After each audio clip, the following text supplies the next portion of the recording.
Bismillah ar-Rahman ar-Rahim. Assalamu alaikum. Welcome to Newsroom. I'm your host, Khalid. But today is the 17th of January 2025. These are the stories that we'll try to understand, decipher, and discuss with our guests during the course of the show. We'll begin, ladies and gentlemen, with Pakistan's role as far as combating global terrorism is concerned. Of course, there's a lot of terrorism in our country as well, and there are external elements here. But Pakistan's role is extremely important when working with other regional actors and global actors as far as counter-terrorism operations are also concerned. This has been highlighted by the Foreign Office spokesperson very recently in a media briefing. We'll be highlighting different parts of Pakistan's war against terrorism, terrorism in its own country, and the collaboration with other countries to thwart such elements from more such violent activities in Pakistan and in the region. This is going to be our first segment. Our second story, ladies and gentlemen, concerns the boat sinking incident that happened, in which around 50 people lost their lives, in which 44 were Pakistanis. This, of course, happened in a boat that was coming to Spain and was on its way to Spain from Africa. Not the first incident in which we have seen such capsizing occurring, and just in December last year as well, we had seen another such incident near Greece, in which also Pakistanis had lost their lives. The fact is that the human trafficking or human smuggling is something that has been going on since quite some time, and Pakistan is taking certain stringent measures in order to combat this human trafficking as well. We'll be highlighting different aspects of that in our second segment as well. Then we are going to talk about the two journalists in fact, who disrupted Anthony Blinken's final briefing, and in fact both the journalists had only one thing to say as far as the US role in the Middle East is concerned, and were all pointing fingers towards the US administration. Then we'll be talking about a SpaceX Starship rocket that broke up in space minutes after launching from Texas, forcing airline flights over the Gulf of Mexico to alter their course. This is not the first time that this has happened, and I just hope that this is going to be the last time as far as such incidents are concerned. Finally, we are going to talk about the 50th death anniversary of painter Abdul that is being observed today as well. He is also known as Musawwar-e Mashriq, and of course he is a name that is extremely well known not only in Pakistan but across the world, and today is his 50th death anniversary. Let's begin today's show and let's talk about Pakistan's role as far as combating global terrorism is concerned. We have been joined by three guests. One guest is joining us online and two guests have joined us in the studios. Let me introduce them to you. First of all, those who are in the studios. On my very right is Agha Iqrar Haroon. He's a senior journalist and a senior analyst and joins us after a bit of a hiatus. Thank you very much, Haroon, to have joined us.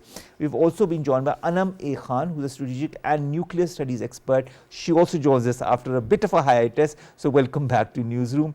And we'll also be joined by Brigadier retired Ahmed Saeed Minhas, who's a defense analyst online. Oh, he's here. Thank you very much, sir, to have joined us as well. We will begin with you, Agha Iqrar Haroon. Pakistan's role in supporting US counter-terrorism efforts and promoting regional stability transcends simplistic labels. This has been said by our Foreign Office spokesperson Shafqat Ali Khan Saab yesterday. It is also a fact that Pakistan's contribution to maintaining peace and security in the region and the fight against terrorism is far too great to be encapsulated in technical and legal terms. This is a very important statement, I feel, in the current context of whatever has been happening in Pakistan and the region. How do you see this statement under the current geostrategic environment? Thank you so much, Omar. First of all, I congratulate to Khan Sahab to take over the charge of the spokesperson of a Foreign Office. Very important but very tedious assignment. And I know him personally. He is very a man of the depth of knowledge. Pakistan had been a part and parcel of war on terror, not from, you can say, 9/11. Even if you remember, there was also a wave of a kind of terrorism in the mid-90s.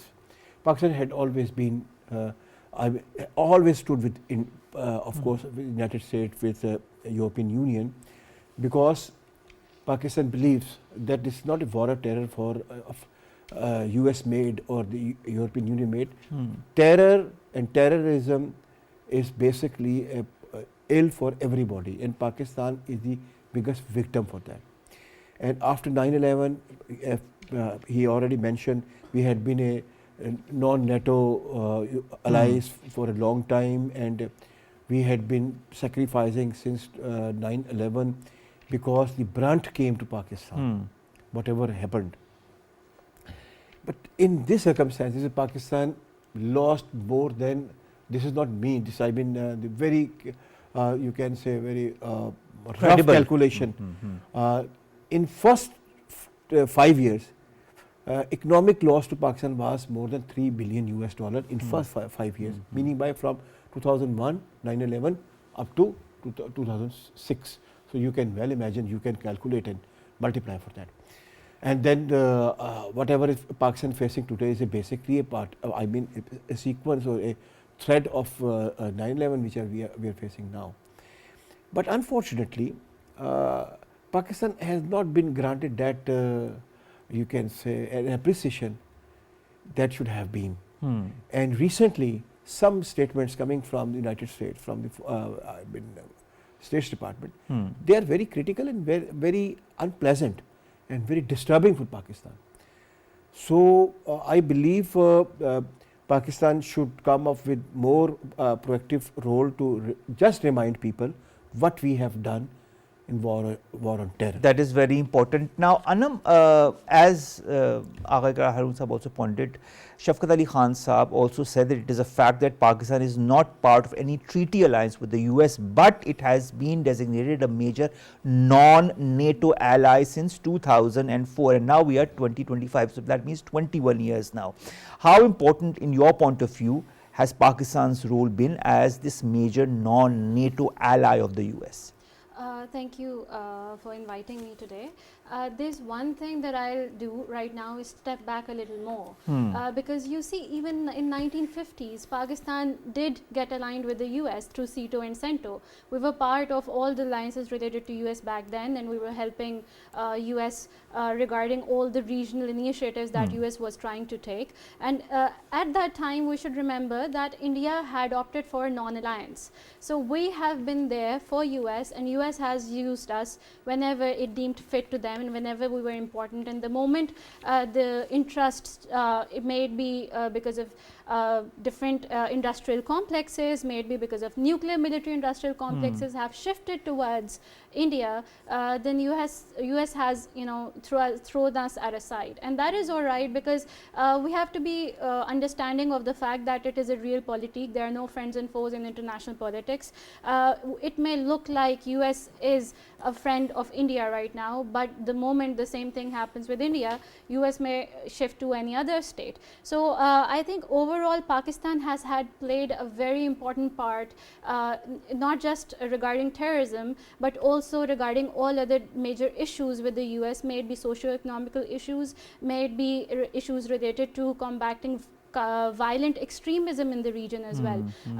Pakistan has been important not just to the US but also to China and to Iran for safeguarding the stability of Afghanistan, because we understand that if Afghanistan is not stable, the brunt is going to be faced by Pakistan as well. But we should remember the statement by Chuck Hagel back then when he said that India has been using Afghanistan and other borders to create instability in Pakistan. Even then, Pakistan has always played a very positive and principled alliance vis-a-vis the US, and we have always been doing all that we have been asked for, and that was also in our favor. But I should rather say one more thing, that this has come up with a huge loss. For example, more than 80,000 people, civilians as well as military personnel, we have lost them in this fight against terrorism. And this thing, wherever if somebody says that how would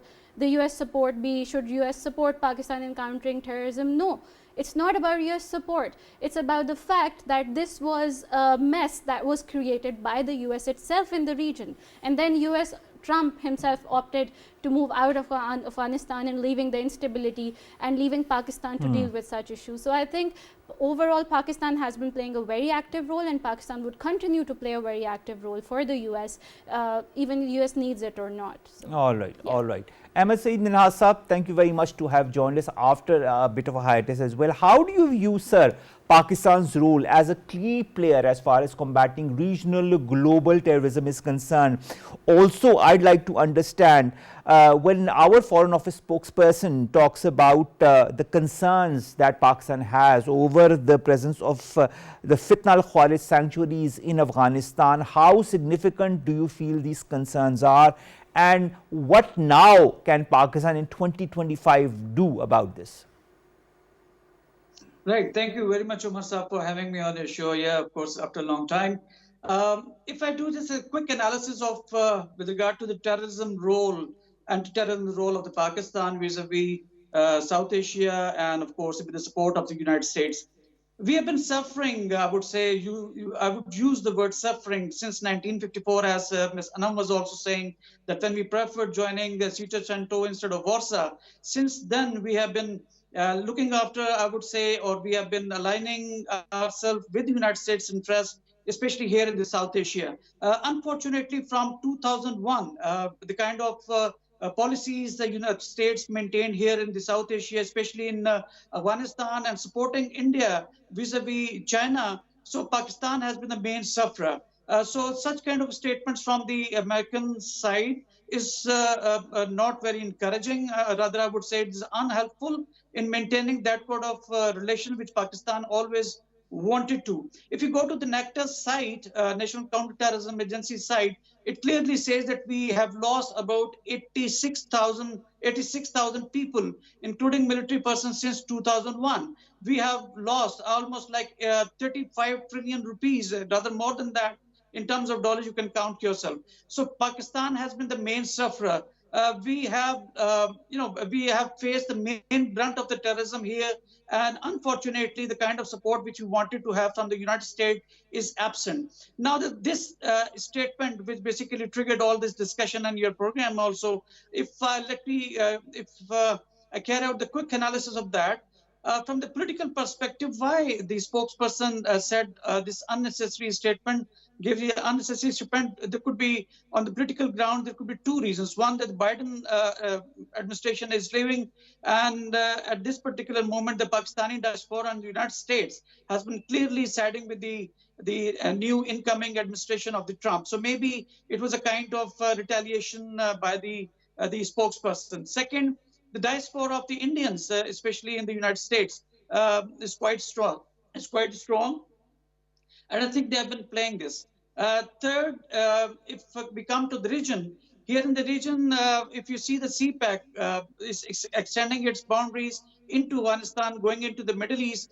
So perhaps United States wanted Pakistan to, exercise kind of restraint, not letting Chinese to extend into Afghanistan, which they wanted to when the Trump left in 2019 from Afghanistan. So it could be a retaliation of that even. On the other hand, maybe the media, especially when the United States wanted to have some kind of supporting statements in favor of Israel when it attacked Gaza since October 2023.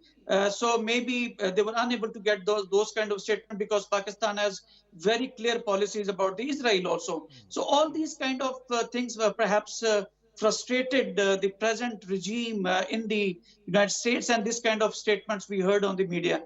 So I think the social media basically was the main catalyst to project this kind of an irresponsible statement from the spokesperson from the State Department. But I think Pakistan-US relations have been seeing troughs and trough in the past also. So we have been maintaining our own policies. We have been taking sovereign decisions. But yes, when it comes to the taking actions against the terrorism, so we align ourselves with the global efforts with regard to the global war on terror. So it was purely our own war, and you can see that we have paid a lot. Such kind of irresponsible statements, I think, won't help Pakistan-US relationship, which we basically wanted to have more constructive, more rational in nature. Unfortunately, if you see, our society has also been affected because of these terrorist activities and has gone more extremist. We are more intolerable. We are like not very adaptable to each other. and especially the political instability in Pakistan is also contributing to all this. So I think the US new administration, when they would be coming into office, they look back and towards the Pakistan's contributions and the loss of life, loss of finances. So I think the relationship will again grow. But it was right moment for the Foreign Office to take a very strong position, which will help in building Pakistan-US relation towards a positive side. All right, but you still did not answer my question vis-a-vis Afghanistan, so I'm going to ask this question to Agha Iqrar Haroon. Our Foreign Office spokesperson highlights Pakistan's concerns over the presence of TTP sanctuaries, Fitna al-Khawarij sanctuaries in Afghanistan. How significant are these concerns? What can Pakistan do now? I'd like to add to that a statement by our Chief of the Army Staff, General Asim Munir, who on Monday has vowed that terrorism has no place in the country. What more can Pakistan do now? Omar, basically, whatever TTP is, or which is officially called Fitna al-Khawarij or Khawarijis, whatever they are doing, I believe, this is my personal opinion, they are not doing only themselves. They have, of course, the backing of the Afghan patronage, yes, patronage of Afghan Taliban also, the government, because they had been their foot soldiers. And one more thing I would like to mention, this recent meeting of India and Afghanistan in Dubai, according to my understanding, this is brokered by United States. So this is a new dimension, because we had been informing the world that India is using Afghanistan as a jumping or launching pad of terrorism against Pakistan. Now the direct contact of the Afghan Taliban and strategic partnership of Afghan Taliban with the India is, is basically exposing the cards. Pakistan is target from the the western border and the eastern border. Basically the gun is same, that is India. So because, as mentioned by our very honorable friend, or I think you also mentioned this, the containment of China is the most important thing for America nowadays. So America had a strategic partnership with India for the containment of China. Now Afghanistan, TTP particularly targets to Chinese interest in Pakistan. So having Indian strategic partnership with Afghan Taliban in Afghanistan and India over there, these are the basically new strategic map I consider is a direct link with the containment of China and to basically halve CPAC. These are very rapid developments which Pakistan definitely, if I can look into that, giants are sitting in our Foreign Office and other places. These are not very good or very promising developments for Pakistan. If they are not positive developments, then I'll refer my next question to Anum. Anum, if developments that are mentioned by Agha Iqrar Haroon are not positive, what can Pakistan do about them? We can move on the Foreign Office level, we can highlight this on different fora, but what more, in your point of view, diplomatically or strategically, does Pakistan need to do in order to sustain itself strategically, in order to thwart the attempts by the Fitna and other such terror outfits in a situation that is rapidly evolving within Afghanistan and outside of Afghanistan as well? How important is Pakistan's role? Because when you look at 2024 and you look at the number of casualties and the number of terror attacks, 444 terror attacks, 685 security forces who've lost their lives, and the civilian casualties, 1612 civilian casualties as well. I hope 2025 becomes a year that is much better, much stable. But what does Pakistan have to do now? What do our defense forces, our government, our civilians, us as a nation need to do? That is a very deep question, but we have to put all hands on deck right now, and that is already happening. For example, our political leadership, our military, our diplomatic arenas, all these areas have to be covered, and they have to be covered, and would they work? They need to work simultaneously and all together, and there is a need which is already there, but we still need to enhance our inter-agencies, inter-organizational cooperation. And for example, we do remember the dossier that we put in the United Nations. At the same time, in 2023, we had these trilateral talks with Afghanistan and China related to stability in Afghanistan. So Pakistan has been playing a very already active role in transition of Afghanistan towards a more peaceful and prosperous Afghanistan. So what more can we do? There are two steps. One is internationally. What can we do? Internationally, yes, we have to keep on pushing in the United Nations. We need to keep on diplomatically engaging the new upcoming Trump administration. We need to continue to lobby and we need to continue to state and reiterate the fact that this is how much we have paid for your war on terror. It was US war on terror, it wasn't Pakistan's war on terror. We were dragged into it. And if we look at it, when we talk about the region, regionally we need to, the idea is ideally, we should talk to India and talk about any CBMs related to countering terrorism. However, that is not the case. India is not ready to sit on the table because they have global aspirations. They want to be the regional hegemons. So that is not going to happen. But what can we do apart from that? We still need to sit and talk with Afghanistan, not just representatives from Afghanistan, but Iran, China, as well as all those involved. All stakeholders need to decide that they need to have a dialogue to create stability in the region. And the last thing would be domestically, which we are already doing, but we are emphasizing on operational tactics and traditional way of military and countering such terrorism through military means. But we also have to win the hearts of people, because the reason why people opt for such terrorist acts is because mentally either they don't have basic needs, either they are below the poverty line, or there are other external agencies which are creating the negative impact, in which media also plays an important role. So media has to play its role positively and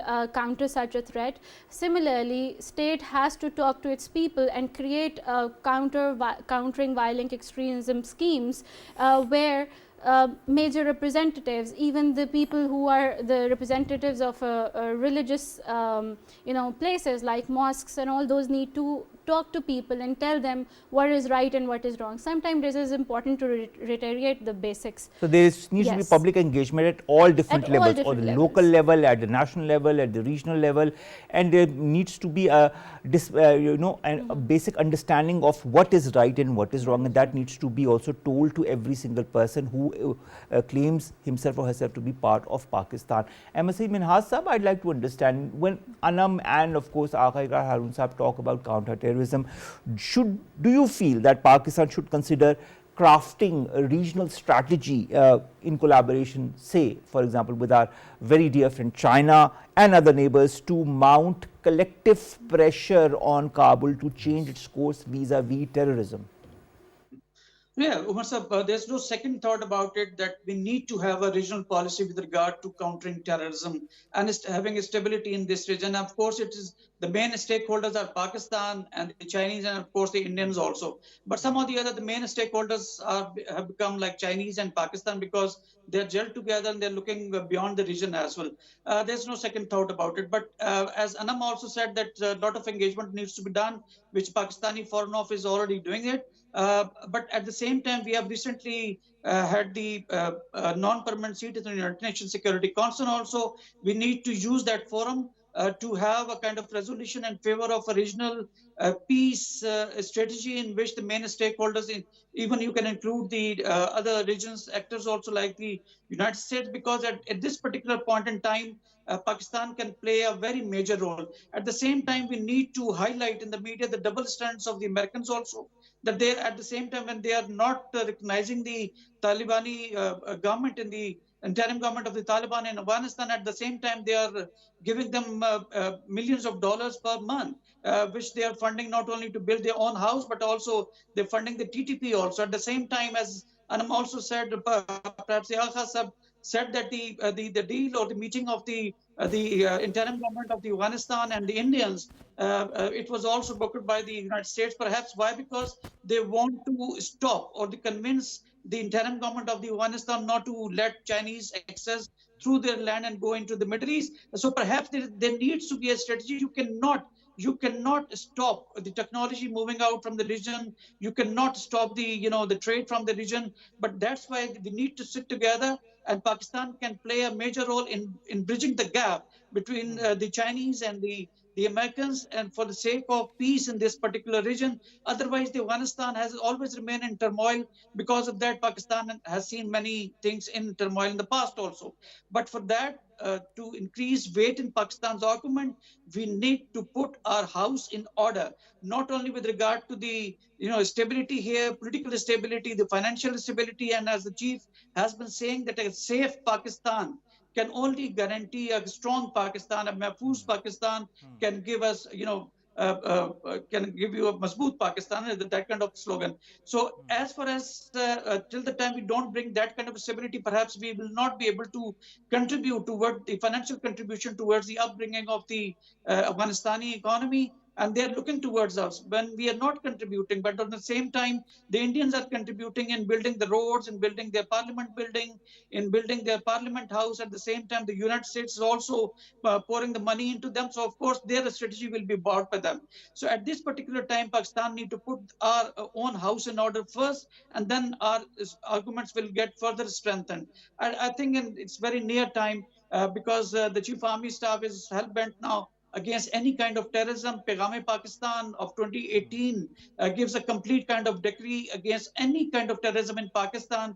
People are on board, and off and on must have been seeing in the news also that more than 30, 40, 50 Khwarijis have been killed, sent to hell in last about 2 to 3 months. Why? Because the people are supporting or giving information to the law enforcement agencies, and together, as the Anum was also saying, together we can bring peace in Pakistan. Until the time the people won't stand in true sense with the Pakistani law enforcement agencies, perhaps will not be able to. But I'm very hopeful, and I'm sure that people have recognized that the terrorism cannot bring them the peace, cannot bring them the prosperity. So that's why they are siding with the people of the armed forces of Pakistan. Alhamdulillah, we are gaining much of successes, and very soon the Afghanistan will also come to know that bridging gap with the Pakistani and building the gap, building the good relationship vis-a-vis in comparison with the Indians would bring them more dividends as compared to them. So soon, inshallah ta'ala, the Foreign Office also, the government also, and the law enforcement agencies leadership also are focusing on, and we'll see a prosperous Pakistan very soon. All right. Agha Iqrar Sahab, India's role cannot be denied as far as terrorism is concerned in the region and also beyond. We've seen the examples in US, in Canada, in the UK and elsewhere. India has had this objective of weakening Pakistan's security also through incidents in Khyber Pakhtunkhwa and Balochistan. Do you feel that what Pakistan is doing vis-a-vis highlighting this is enough? What more does Pakistan need to do? I want to refer to an ISPR statement that talks about insinuating Pakistan as the epicenter of terrorism by the Indian Army Chief. This was a recent statement that came out, in which also, on the one hand, they are involved in terrorism, regional, national, and national terrorism, even going all the way to across the 7 seas. But then they insinuate Pakistan as far as terrorism is concerned. And the ISPR says that this is not only contrary to facts, but also an exercise in futility to be the dead horse of India's default position, blaming Pakistan for indigenous reaction to state-sponsored brutality. Do you feel that India will continue to do whatever it is doing till such time that it has the backing of important global players? Of course, yes. This is an unfortunate story, yes. Because containing China, harming Pakistan, because the flagship, which is the most important, the shortest possible route of Chinese trade to the entire globe is CPAC. So, there are powers, they don't want Pakistan be a stable country from where the entire CPEC would operate, rather already operating. So this is double edge for India. India is taking, you can say, revenge from Pakistan by using international powers who don't want China to be having an open space for international trade.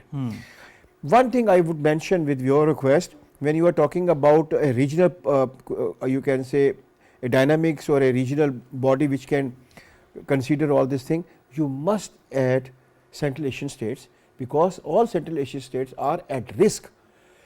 There are some news items, they can be wrong, but these are news items published in Central Asian media which indicates that Afghan Taliban and ISIS, which is Daesh or ISKP, they are in negotiation to basically designate some areas, demarcation of areas of operation. And according to these information, IKSP, whatever you called it, Khorasan, they wanted areas or regions very close to Central Asian borders where they had been trying their level best in past also. So the most you can say in danger is Tajikistan because of the Nuristan and Badakhshan, and then they had been trying, and they managed some attacks 10 years or 15 years ago in Uzbekistan also. So dynamics are very dangerous in this region. We need to take particularly Tajikistan, Uzbekistan, Turkmenistan on board, of course Iran and China. All right. We are short of time, but I would like my last two guests one single sentence answer to the question: do we need to revisit our counter-terrorism strategy? Maybe focus more on technology, maybe focus more on surveying, striking, coupled with political, legal, and administrative reforms. For example, our NACTA, our National Action Plan. Do we need to revisit it? I'd like a very, very short answer. Personally, I think whatever that we're doing is good enough, because I don't think that we need to opt for automatic drone strikes and all that, because you also have to look at the sentiments of the people as well. Okay. So you shouldn't. I think it's Ahmed, fine. Minhas, what's your take on that? Do we need to revisit our counter-terrorism strategy? Yeah, maybe. I think National Action Plan has been revisited recently in the Apex Committee also, and the Chief Army Staff had shown his resilience to follow all the steps, 20 steps, to counter this terrorism menace from Pakistan. So a little bit of effort in which the people involvement is more ensured. I think that aspect is little absent from it, and a little revisit in which the people representation, though the government, the provincial government reps and the chief ministers are also there in the Apex Committee who have been formulating, who have formulated the National Action Plan. So it's already very elaborated. But yes, if it is more people inclusive, so it can give more dividends. All right. Thank you very much, Brigadier Retired Ahmed Saeed Minhas, Defence Analyst. Thank you very much, Anum A. Khan, Strategic and Nuclear Studies Expert, to have joined us and to have discussed a very, very important issue, that is terrorism that is not only engulfing Pakistan, but we are seeing what Afghanistan is harboring and the effects of it, not only nationally but regionally as well. Thank you very much for all of that.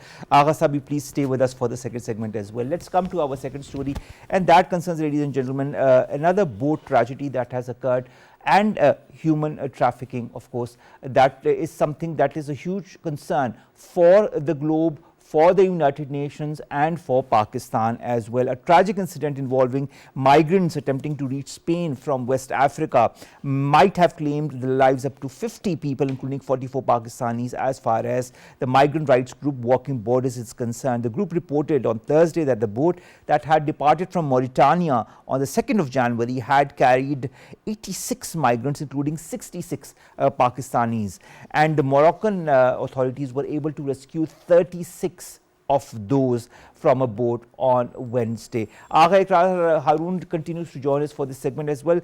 Agha, Iqrar, Haroon, this tragic incident in which 44 Pakistanis lost their lives, but a total of 50 others, 36 people have been rescued.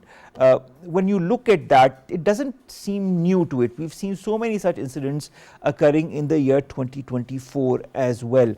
What are the circumstances that lead to tragedies such as these? Umar, it's very unfortunate, to say these are the not new events or incidents just in 2 months. Since 1988, as a journalist, I had been covering it almost at least after 2 or 3 years, one major disaster. This donkey, it is called actually donkey. Okay. When you travel illegally and cross border and your destination is the Western countries. This donkey actually increased after 9/11. Why?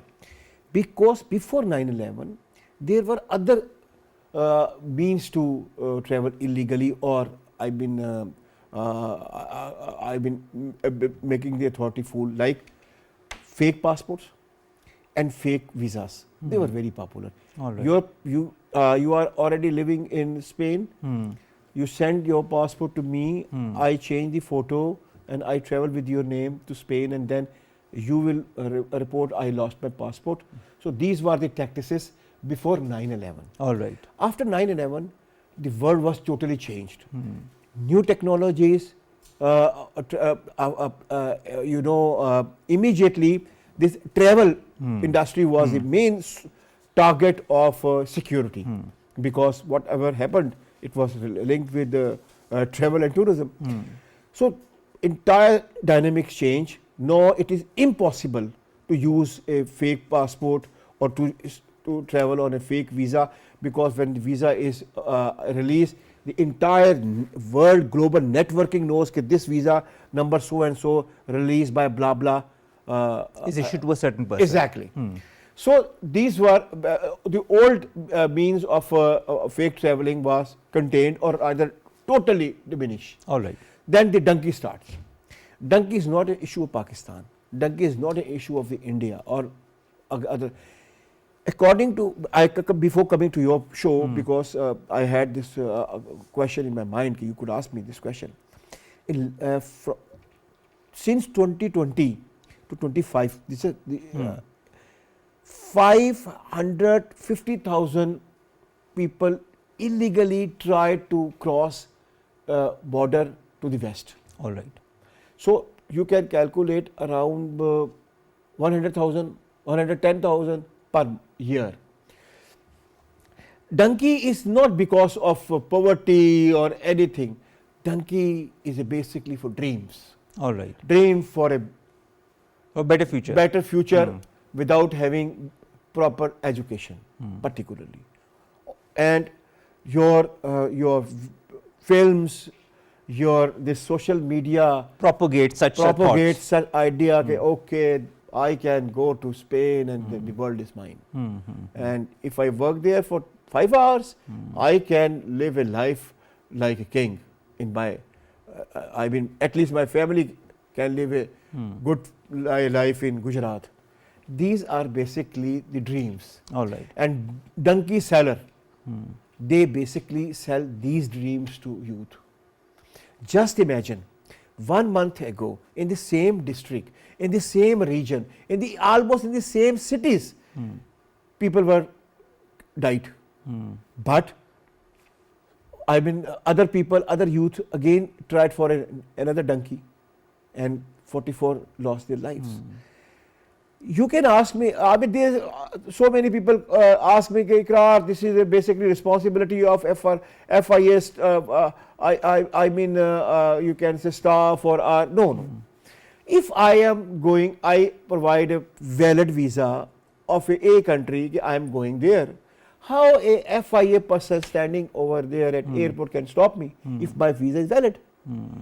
How could he know I had something in my mind? I would not stay there. I would use this country as a basically launching pad to enter somehow or other in Europe. So Pakistani authorities cannot stop donkey kind of things at airports. What they can do? This is the IBO, intelligence based operations. Because when donkey is being planned, it is not being planned with 2 or 3 people. Donkey seller usually try to get a bunch of 20 plus people, asking them for 5 million per person. Example, I'm giving you an example. So IBO intelligence based operations are very much possible, because when their dunking is being in process, entire village knows it, my dear. So you need to work in particular areas All of right. Punjab, IBOs. You cannot stop donkey if you are completely even confined and stop your airports, because when Iqrar is traveling at airport, it has a valid visa of some country. Whatever Iqrar has is in mind, you cannot do that. These are the things. So you I would feel like intelligence-based operations are the need of the hour in Yes. order to thwart or in order to curtail such incidents? Sorry, this happened in India. You know, India was top in the donkeys just 10 years ago. Donkey, basically the word donkey was created by the Indian Punjabis. All right. Right? 10 years ago, this was the top. But this is what they did. They start IBOs. All right. They know in every village almost their intelligence agencies, civil So you intelligence feel agencies. this IBO they have is the most important Yeah. thing. We've also been joined, ladies and gentlemen, by Agha Abdul Sattar. He is a social mobilizer, joins us from Malaysia. Agha Abdul Sattar, thank you very much to have joined us. What I'd like to understand, one of the leading organizations that works on migration has documented a record number of deaths in 2024, 10,457 migrants, which makes it about 30 migrants per day dying while attempting to reach Spain. Spain, just one of, I'm not talking of Greece, Spain, mostly along the Atlantic route from the West African countries like Mauritania, Senegal, and of course then they reach from other countries to these areas as well. The Canary Islands is a key destination for all of these migrants, has become a very important destination for that results into deadly consequences. Now, why is migration such a huge issue? What are, in your point of view, the preliminary causes of illegal migration? What are the primary forms of human trafficking globally as well, from a global perspective, and how do they differ in different regions, or do you feel that they are similar everywhere? Thank you very much, and I'm very thankful to having here. Migration, particularly from countries like Pakistan, has become a significant issue due to a combination of socio-economic, religious, and political factors. The primary drivers include extreme poverty, unemployment, and political instability. So many people, especially in rural and underserved areas, face limited access to education, healthcare, and job opportunities, making migration appear as the only viable option to secure a better future for themselves and their families. The lack of economic growth and underdeveloped infrastructure further compound these challenges, leaving many people desperate to find opportunities abroad. Additionally, the allure of a better life is often felt by misleading to find opportunities